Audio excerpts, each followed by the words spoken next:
অচিনপুরের কথাবার্তায় সবাইকে স্বাগতম। আজকে যে বিষয়টি নিয়ে কথা বলবো সেটি হচ্ছে ইংরেজি শেখার ভুল।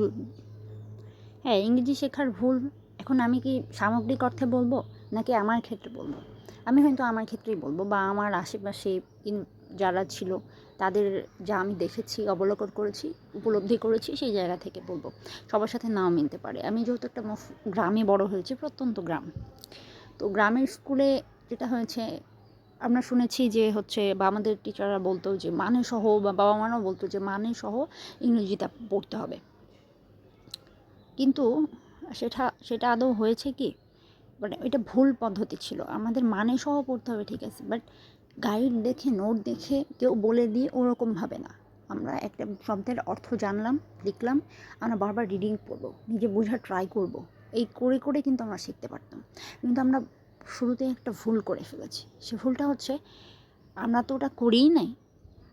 আমরা করছি কি, মানে আমরা করেছি যে গাইড দেখে একদম মুখস্থ করে মানুষকে বলতাম, এবং আমাদের ওই বড় ভুলটা ওখানে রেখে রেখে হয়ে গেছে।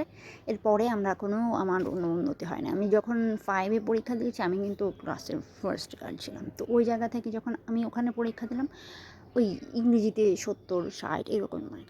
হাই স্কুলে গেলাম, সেম, হয়তো 8-এই শুধু একবার এ ক্লাস পেলাম, তারপরে কিন্তু আর পাইনি। এই দায়টা কার? এটা আমাদের সমাজ ব্যবস্থা, এবং আমার মনে হয় পুরো বাংলাদেশে এমনটা হয়েছে। 1 থেকে 12 পর্যন্ত পড়েও আমরা ইংরেজি রাইটিং, লিসেনিং, স্পিকিং কোনো কিছুতেই বেটার না। রিডিং রিডিং পড়তে পারা, যেমন আমরা আরবি ভাষা পড়ি, আমাদেরকে আল্লাহ তাআলা বলেছিল মানে সহ বুঝে বুঝে পড়তে কোরআন শরীফকে। আমরা শুধু রিডিং পড়া শিখলাম, এবং রিডিং পড়ে আমরা বললাম যে একটা ওয়ার্ডের জন্য আরবি একটা শব্দ আলিফ পড়লে আমরা 10টা নাকি পাবো, এরকম প্রতিটা ওয়ার্ডের জন্য বা প্রতিটা অক্ষরের জন্য, তাই না? তো এই যে আমাদের বড় ভুলগুলো, এই ভুলগুলো আমাদের দূর করতে হবে। আমরা যেখানে একটা ভাষা শিখতে পারি, আমরা ছোটোবেলায় যে আরবি রিডিং শিখেছিলাম, এই সময় আমরা ওই ভাষাটাই জানতে পারতাম, শিখে নিতে পারতাম। ওই ব্রেনগুলো কিন্তু এত ফ্রেশ থাকে। ওই ওই বয়সে চাইলেই সম্ভব। একটা নিউবর্ন বেবি আস্তে আস্তে শেখে, যত স্মুথলি শিখতে পারে, বড় হয়ে যাওয়ার পর কিন্তু আমরা সেটা পারি না। এটা সবাই এখন জানে। এত ইউটিউব চ্যানেল, এত ফ্রি প্ল্যাটফর্ম, আমাদের বড় হয়ে যাওয়ার পর সেই ক্ষুধাটা থাকে না, আমরা পারি না। এবং আমাদের শিক্ষা ব্যবস্থা, শিক্ষার কিন্তু একটা মূল উদ্দেশ্য হচ্ছে ক্ষুধা সৃষ্টি করা। হ্যাঁ, কিন্তু আমরা বড় হওয়ার সাথে সাথে আমাদের শিক্ষার ক্ষুধাটা নষ্ট হয়ে যায়। হ্যাঁ, ক্ষুধা নষ্ট হয়ে গেলে কিন্তু খাওয়া যায় না, বেশি ক্ষুধা।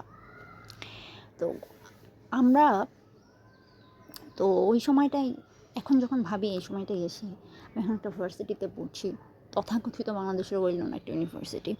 তো ওখানে পড়েও আমি ওখানে চান্স পেয়ে গেছি, অন্যরকম ভালো ইংরেজি না জেনেও, কিন্তু আমি পারছি না। আমি ভালো মানে জানি না। আমি এখনও পর্যন্ত, আমার থেকে হয়তো অনেকে বেটার জানে, অন্য জায়গায় হয়তো ল্যাকিংস, বাট ওরা হয়তো বানাইটা অন্তত বুঝতে পারে, আমি সেটাও পারছি না। তো আমার মাঝে মাঝে খুব কষ্ট হয়, মাঝে মাঝে মন খারাপ হয়। তো আমি, যা হোক, এখন আমি চেষ্টা করব কয়েকটা বছর আমি চাকরির প্রিপারেশনও নিতে হবে, প্লাস আমার এগুলো আর কি ভালো ইংরেজি জানতে হবে, বিশেষ করে রিডিং জানতে হবে। রিডিং ভালো, মানে রিডিং পড়ে বুঝতে পারা যে ব্যাপারটা, ওইটা জানতে হবে। আমি মাঝে মাঝে মনে করি যে 1-এর বই থেকে শুরু করব, 12-এর বই পর্যন্ত পড়ব, বাট এত বই চেঞ্জ হচ্ছে যে আমি একটা টেক্সট বুককে কেন্দ্র করে পড়তে পারবো না, মানে শেখার জন্য। তো যা হোক, আমি চেষ্টা করবো। আমি জানি না আসলে আমি পারবো কি না, কারণ ওই অনবরত চেষ্টাটা থাকে না। আমি প্রতিবার বলি I will try to my level best, but ওইটা আর হয় না, ওইটা বদাবদি থাকে। এবং এই যে এখন রেকর্ড করলাম, এই চ্যানেলটা নিয়ে ভাবছি যে এই করবো ওই করবো, কি দাদু কি কিছু হচ্ছে, এটা মজা করেই করা, যদিও এই তো আর কি। যা হোক, আজকের মতো বিদায়। সবাই ভালো থেকো, ভালো থাকবেন, শুভেচ্ছা।